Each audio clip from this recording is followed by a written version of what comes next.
विश्व हिंदू रक्षा परिषद वाराणसी के पदाधिकारियों द्वारा मंगलवार को प्रधानमंत्री नरेंद्र मोदी के नाम पुलिस आयुक्त वाराणसी कार्यालय में सौंपा गया ज्ञापन। बताते चले कि विश्व प्रसिद्ध पर्यटक स्थल सारनाथ है। उक्त स्थल के सुंदरीकरण में सरकार द्वारा काफी बड़ी मात्रा में व्यय किया गया है ताकि क्षेत्र में पर्यटन बढ़े व क्षेत्र की गरीब व बेरोजगार जनता को रोजगार का अवसर प्राप्त हो सके। विश्व हिंदू रक्षा परिषद के प्रदेश अध्यक्ष विधि प्रकोष्ठ उत्तर प्रदेश एडवोकेट डॉक्टर प्रवेश कुमार पांडेय ने ज्ञापन सौंपने के उपरांत जिला मुख्यालय परिसर में मीडिया से वार्ता के दौरान कहा कि विश्व प्रसिद्ध पर्यटन स्थल होने के नाते सारनाथ में सैकड़ों की संख्या में बनारसी साड़ी तथा अन्य नाना प्रकार के प्रतिष्ठान हैं व दिन भर में भारी मात्रा में देश विदेश के पर्यटक आते भी हैं, परंतु चंद स्थानीय दबंग लोगों ने इसे अपना क्षेत्राधिकार बनाकर रख लिया है। संपूर्ण सारनाथ का सरकार द्वारा सुंदरीकरण करवाया गया।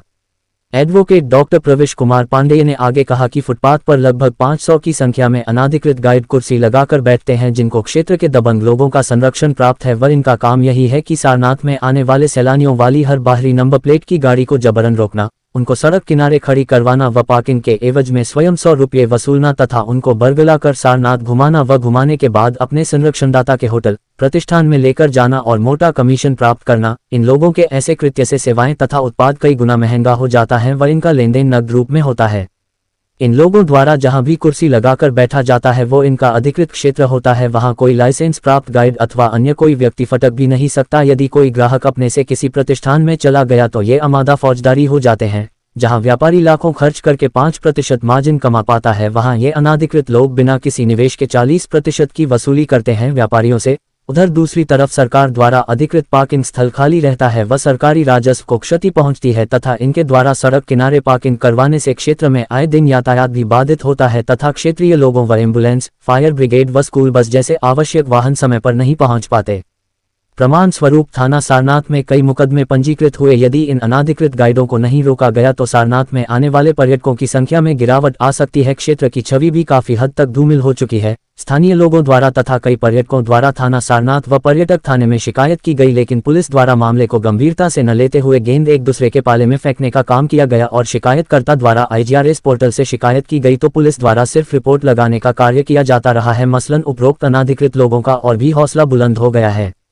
ज्ञापन सौंपने में विश्व हिंदू रक्षा परिषद के राष्ट्रीय मंत्री कृष्णा पांडेय, राजेश मौर्य राष्ट्रीय मंत्री, एडवोकेट डॉक्टर प्रवेश कुमार पांडेय प्रदेश अध्यक्ष विधि प्रकोष्ठ उत्तर प्रदेश, एडवोकेट आशीष पांडेय प्रदेश वरिष्ठ उपाध्यक्ष विधि प्रकोष्ठ, एडवोकेट आनंद मौर्य, एडवोकेट राम सजीवन पांडेय, एडवोकेट गौरव कुमार, योगेश सोनी सहित इत्यादि लोग शामिल रहे। वाराणसी से संतोष कुमार सिंह की रिपोर्ट। मेरा नाम डॉक्टर प्रवेश कुमार पांडे, एडवोकेट प्रदेश अध्यक्ष विधि प्रकोष्ठ विश्व हिंदू रक्षा परिषद। क्या मामला है?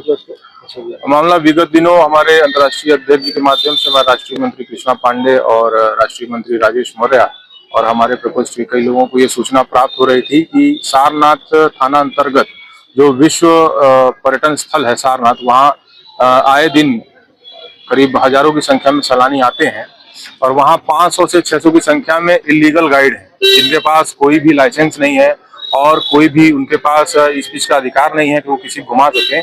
वो लोग अवैधानिक रूप से गाड़ियों को रोकते हैं। रोकने के बाद उनकी गाड़ियों को रोड साइड पे पार्किंग करवाते हैं। पार्किंग का पैसा स्वयं रखते हैं और उनको बरगला करके अपने आकाओं की दुकान पर लेकर के जाते हैं और 500 की साड़ी 1500 में बिकती है। 40% मार्जिन ये स्वयं रखते हैं और 5% भी दुकानदार को मिल पाता है, जिससे सारनाथ की काफी छवि धूमिल हो रही है। तो इसमें एक हम अधिवक्ता हैं तो अधिवक्ता की नजर से अगर इसमें देखें तो BNS सेक्शन 127 वो ये कहती है कि किसी को आप इलीगल डिटेंशन में नहीं रख सकते, जो कि ये कर रहे हैं। यदि इन्होंने किसी गाड़ी को रोक लिया तो जो उसमें सैलानी है वो इन्हीं के हिसाब से चलना पड़ेगा। नहीं चलने की स्थिति में ये अमादा फौजदारी हो जाते हैं। दूसरी चीज, जो व्यक्ति पढ़ाई लिखाई करके मेहनत करके लाइसेंस लेकर के वहां बैठा है उस तक उसका हक नहीं पहुंच पाता। ये बिना पढ़ाई लिखाई किए सबका हक मार ले रहे हैं। हमारे भारत में पढ़ाई लिखाई का महत्व है, इसलिए है क्योंकि हमारा भारत एक पुस्तक से चलता है जिसका नाम है संविधान। उस संविधान के नजर से देखा जाए तो आर्टिकल 21 का वायलेशन है, जिसमें पुलिस की नजर पड़नी चाहिए थी लेकिन नहीं पड़ रही है।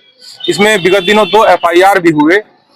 ये दलालों के बीच और साड़ी वालों के बीच कुछ पैसे को लेन देन होकर के उसमें FIR भी पंजीकृत हुई, लेकिन कोई कार्यवाही सारनाथ थाना पुलिस द्वारा नहीं की गई। तो उसी के विरोध में हमको राष्ट्रीय अध्यक्ष जी का निर्देश प्राप्त हुआ कि यहाँ पर ज्ञापन देकर के इसको कराया जाए। यदि इससे काम नहीं बनता है तो संपूर्ण प्रदेश के जितने पदाधिकारी हैं वो हमारे यहाँ आएंगे और हमारी मदद करेंगे और इस समस्या से हमको निराकरण दिलाएंगे। आज कहाँ ज्ञापन सौंपा गया?